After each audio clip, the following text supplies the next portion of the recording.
ساعت 11 صبح و من به شدت تشنمه. سلام و خوش اومدین به یه ویدیو یوتیوب جدید. امروز صبح قراره با هم یه چیز خیلی خوشمزه بخوریم. از اونجایی که نه خیلی صبح زوده و نه خیلی ظهر دیر وقته، تصمیم گرفتم یه چیزی ما بین صبح و نهار بخورم. چیزی که قراره آماده بکنیم یک نوع در واقع دسر کره‌ایه و شاید دیده باشین شاید ندیده باشین. ترند این دسر چند وقت پیش تو تابستون تو شبکه‌های اجتماعی اومد و اسم این دسر هواچه. هواچه. Hey Google, how do you pronounce the Korean dessert called hwache? Here's a video I found from search. Hey Google, shut the fuck up. از اونجایی که میبینید کاملا به درد نخوره. هواچه.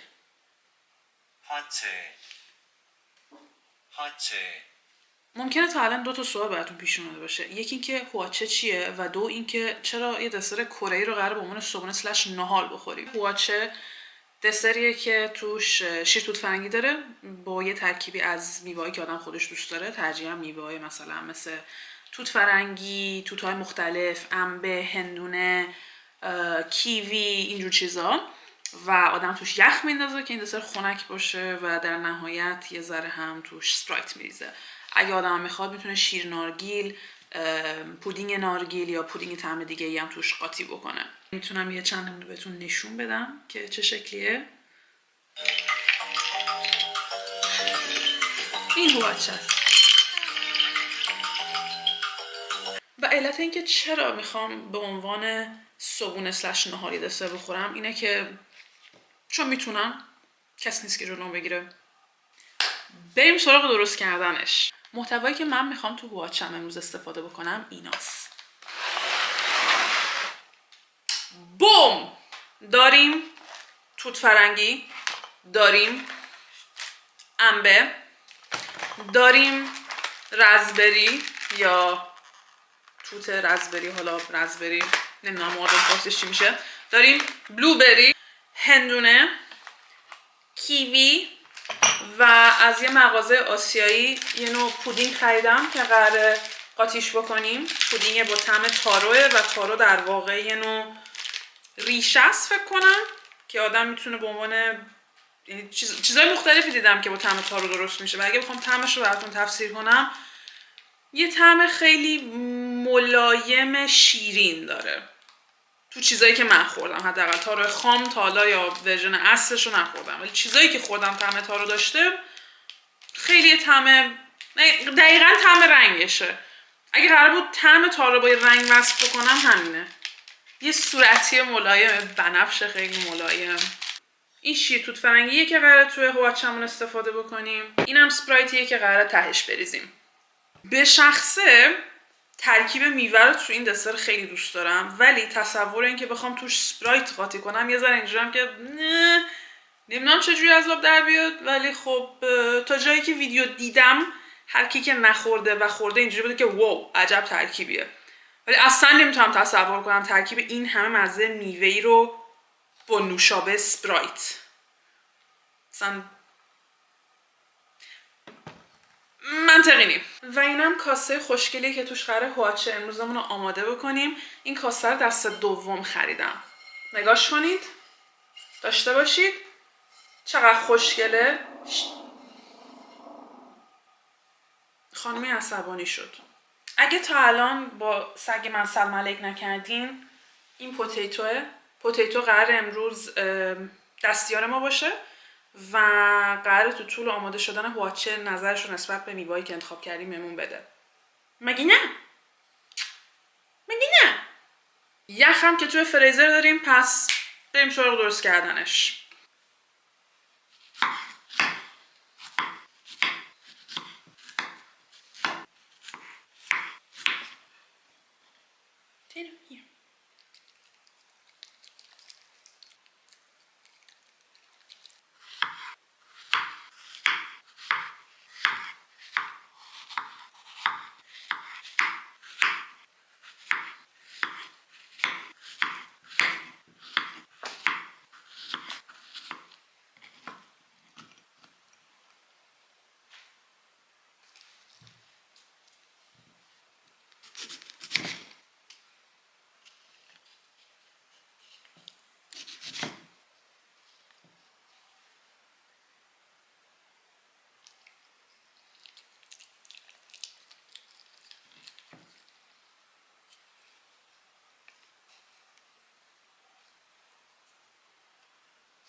همه محتوای هوچمون آماده است. دیگه میکس کنیم، مخلوط کنیم و هوچمون رو آماده کنیم. توت فرنگی، هندونه، کیوی، انبه، بلوبری، رازبری، ژله تارو، شیر توت فرنگی، اسپرایت و یخ.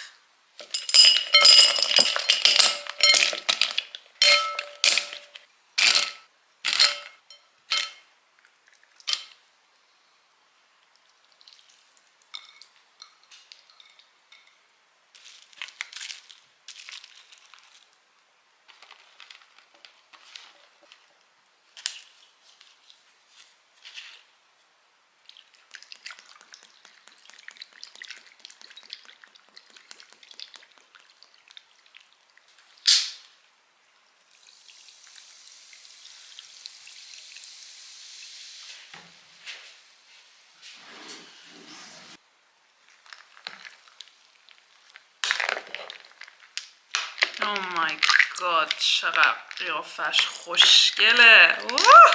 صدا رو توجه کنید.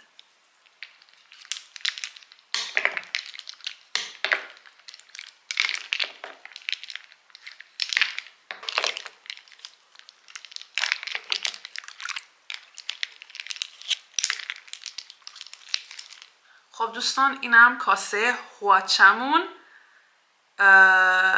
وقتشه بعد این همه زحمت طعمش رو بچشیم و ببینیم که آیا هایپ واقعا جوری که این ترندا نشونن یا اینکه چرت و پرت این دسر. ولی قیافش و عطر و بوش که خیلی خوبه. ببینیم طعمش چجوریه.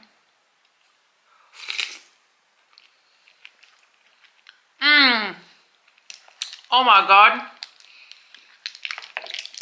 چرا واقعا این ترکیب باید طعمش خوب باشه؟ What؟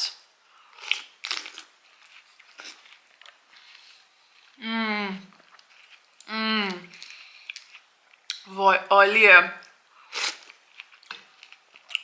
وای خنک، خوش‌طعم، نه خیلی شیرین. راحت میتونم تصور کنم این دکه‌هایی که مثلا آب میوه و اینا میفروشن، اگه همچین چیزی درست کنید اصلا وای. حتما هم لازم نیست، یعنی بستگی به این که آدم کجا، شما خودتون میتونید انتخاب کنید چه میوه‌ای توش بریزین. شیتوت فرنگی هم که تو اکثر کشورها هست، اسپرایت و نوشابه هم که ماشاءالله هست دیگه. میفهمم هایپشو، خیلی خوش طعم و خوشمزه است. به این دسر 10/10، جدی 10/10. برای من که آدمی هم که طعمای مثلا تازه و میوه‌ای و اینجوری چیزا دوست دارم، واقعا 10/10. تنها ایرادی که داره اینه که این اندازه کاسه‌ای که من برام بخورم، البته میتونم یه ذره‌شو الان بخورم، بقیه‌اش روزم دیگه تا آخر روز همینجور ریز ریز این میوه‌جاتو بخورم. خوشحالم که عملیات درست کردن هواچه موفقیت آمیز بود. امیدوارم که از دیدن این ویدیو لذت برده باشید، بهتون ایده داده باشم برای اینکه یه چیز خوشمزه بتونید برای خودتون درست کنید با میوه هایی که در دسترس دارید. ممنون از اینکه تا اینجا نگاه کردید. اگه ویدیو رو دوست داشتید لایک، فالو، کامنت. اگه این سبک ویدیو رو دوست داشتید که مثلا در کنار هم مثلا غذای چیزی درست بکنیم، حتما برام بنویسید. اگه ایرادی چیزی بود نقطه نظرتون رو بهم بگید، سعی میکنم توی ویدیوهای آینده رعایت بکنم. مرسی از اینکه همراه بودید در درست کردن هواچه. روز خوبی رو براتون آرزو میکنم. بوس بهتون. بای بای. عالی عالیه.